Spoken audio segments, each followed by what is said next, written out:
Welcome to another edition of Fight Night Thoughts from Watch the Ops, which is our show about identifying business opportunities and exploring how to optimize operations in order to maximize those opportunities. Watch the Ops. In Fight Night Thoughts, we take this operational and opportunistic lens and apply it to one of my favorite sports, combat sports, both boxing and MMA. Today, because there's a lot of exciting things going on in the combat sports world, we have three topics to cover. The first one is about PFL and how they put on a solid card last week in Pittsburgh. As much as I've been critical of the PFL and particularly their lack of operational and strategic planning around the splashy headline deals that they do, as critical as we've been about their largely failed acquisition of Bellator, in our opinion, and their strategies for scaling up and competing against the UFC, I do want to give them credit where credit is due.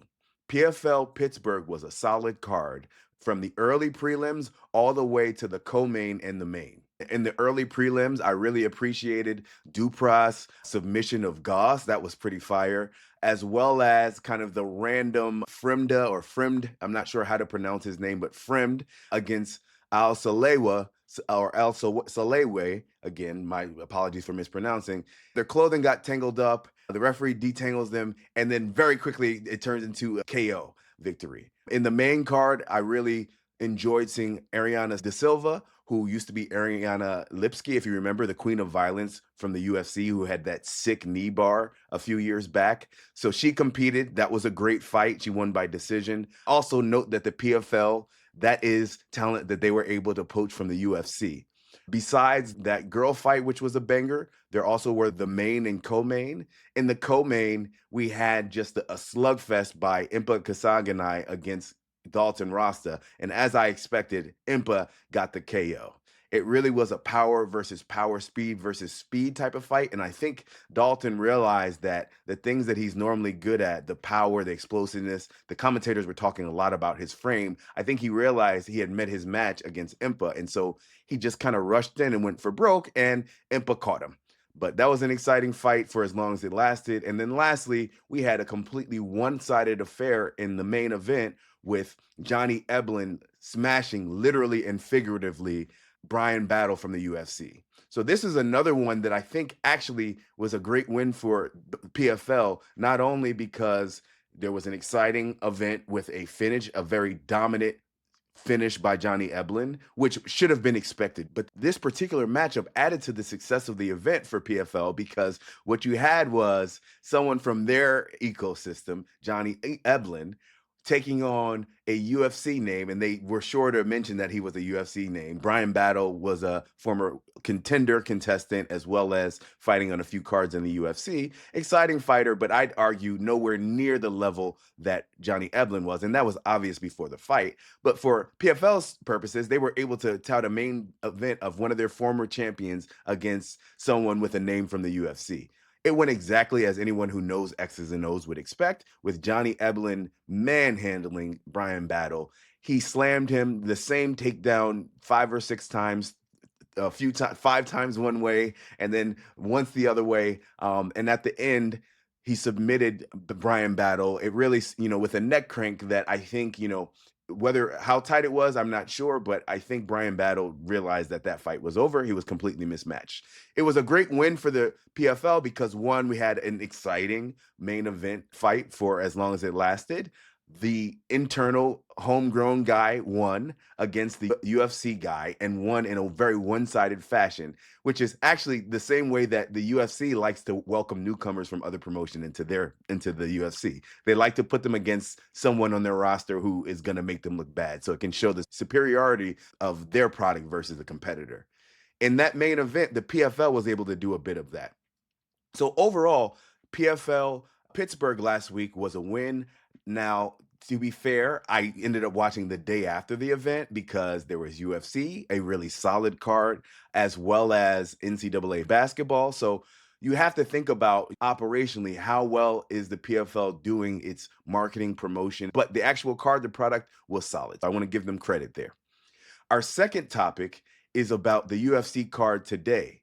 So today we have the Moicano versus Duncan card. While that main event is something that's interesting to me, and the co-main with Varna Gingerdaroba, again, sorry for the mispronunciation, versus Tabitha Ricci, solid main and co-main. The rest of the card is kind of a why are we doing this? Why are we here?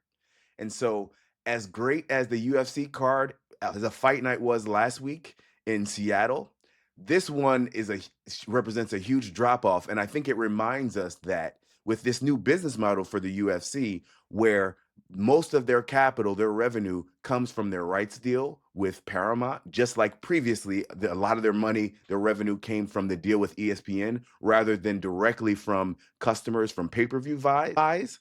You have to realize that this business model also changes our fan experience, our experience as customers. It changes how they deliver the product. And so we're seeing inconsistency. We can have a great card like the Seattle fight night last week. And then today we have one where it's kind of like, why are we here? And it's in the Apex. I'm definitely watching because I'm a diehard fan. And sometimes these quote unquote no name cards can actually over deliver as far as the action and what happens. But we should note that, again, the UFC's new business model, where the stockholders are benefiting from this huge Paramount Plus deal, almost $8 billion.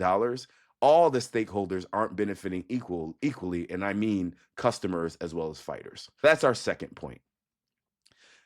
Lastly, our third point is about the MMA industry in general and about businesses across the consumer space. Both the UFC and the PFL events last week, in contrast with some of the UFC Apex events, highlight how important in person, real life experiences are in dealing with customers. Post pandemic, we realized that a lot of things can be done virtually and remotely. The UFC Apex, which is the venue for today's fight night, this lackluster fight night, is in the Apex. So we realized that we can do things more bare bones and less in person after the pandemic. And the UFC has realized that they can put on a card, get the benefit of revenues from whoever their rights partner is, whether it's ESPN or Paramount, and keep their overhead really low by putting on a card in the Apex. So it's a win for them. But for us as fans, it leaves something to be desired.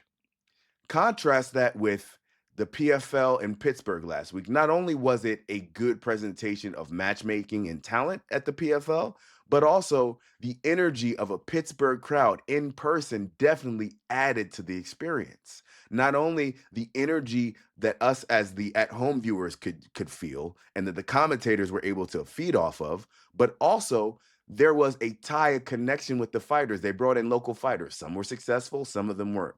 But the Yins Pittsburgh audience, as they call themselves, really added to the experience. Likewise, I would say that the UFC Seattle card, yes, it was good matchmaking, great fights, good talent, but also it was an in-person event in Seattle, a market that doesn't always get UFC cards. And so you got the benefit of that in-person experience and energy that was palpable even through the TV screen.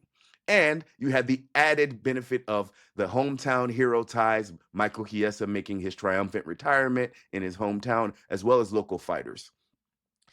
The takeaway here is, regardless of the MMA promotion, to the extent that you can leverage in-person experience, in-person events, that clearly adds to the value and the experience for fans. We see that very clearly with the UFC. We have last week an in-person, real-life fight night in Seattle where there was a lot of energy, and then you have this Apex card where it seems like the UFC is kind of just checking a box, showing up so that they can collect their check, and they don't care about the viewer's experience or the in-person fan experience because it's at the Apex.